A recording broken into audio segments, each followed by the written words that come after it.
முன்னொரு காலத்துல ஒரு காட்டுல ஒரு சிங்கம் வாழ்ந்துகிட்டு இருந்துச்சு.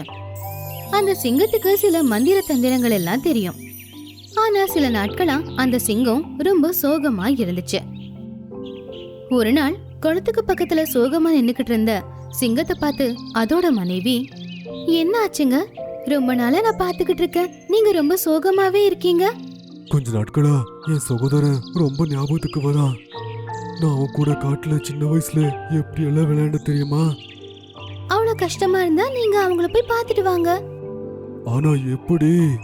நான் என்னோட காட்டை விட்டு அவனை சந்திக்க போயிட்டேன்னா காடு ராஜா இல்லாத காடா மாறிடும். அப்படி சொல்லி சிங்கம் அமைதியாயிடுச்சு.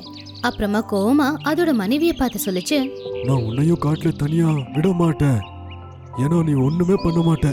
நாலு முழுக்க அது நொட்ட இது நொட்ட சொல்றது தவிர உனக்கு ஒண்ணுமே தெரியாது. நீங்க எப்ப பார்த்தாலும் என் மேக்கப் பத்தி தான் பேசிக்கிட்டு இருக்கீங்க.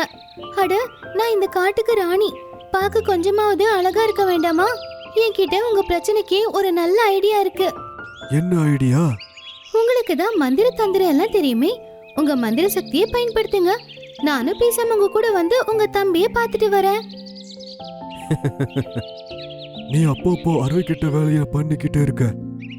ஆமா, நான் எப்பவும் அறிவிக்கிட்ட வேலையை தான் பாக்குறேன். என்ன திட்டுறத நீங்க நிறுத்தினா தானே நான் புத்திசாலித்தனமா ஏதாவது சொல்ல முடியும்.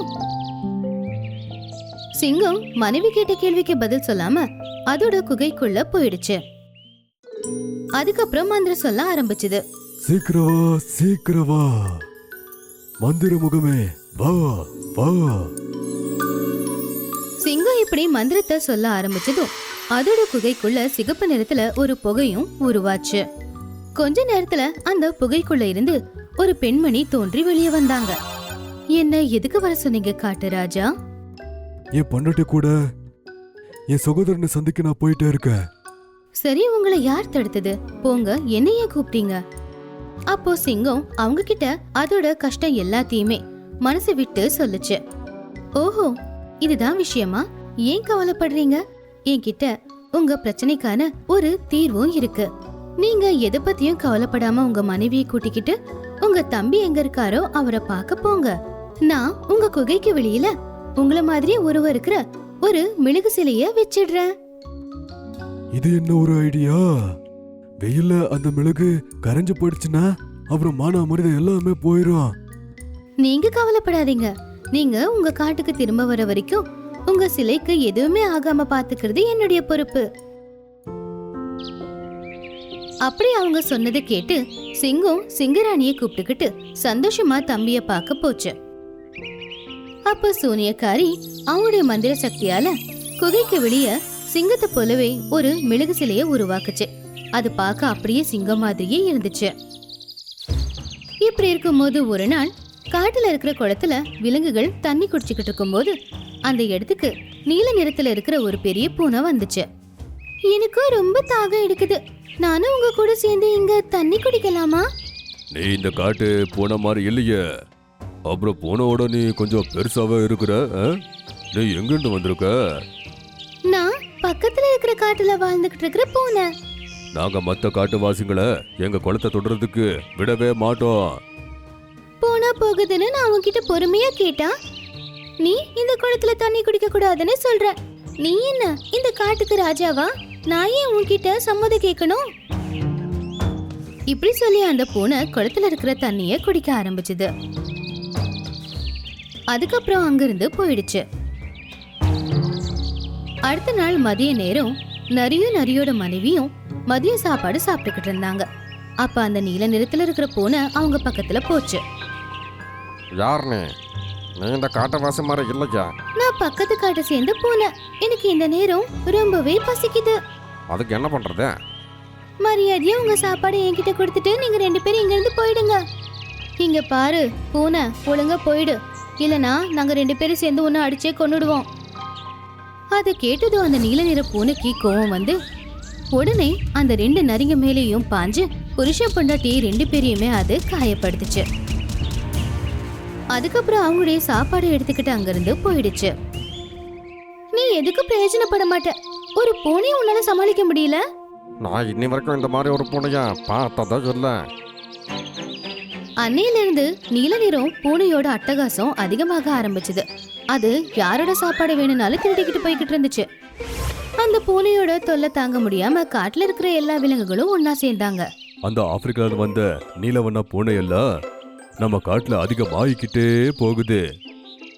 நீங்க சொன்னது உண்மைதான். ஆனா அந்த பூனை ரொம்ப சக்திசாலி. அந்த பூனை கூட இங்க யாராலையுமே போராட முடியல. அந்த பூனை எங்க மூஞ்ச பார்த்து அடிச்சிட்டேன்.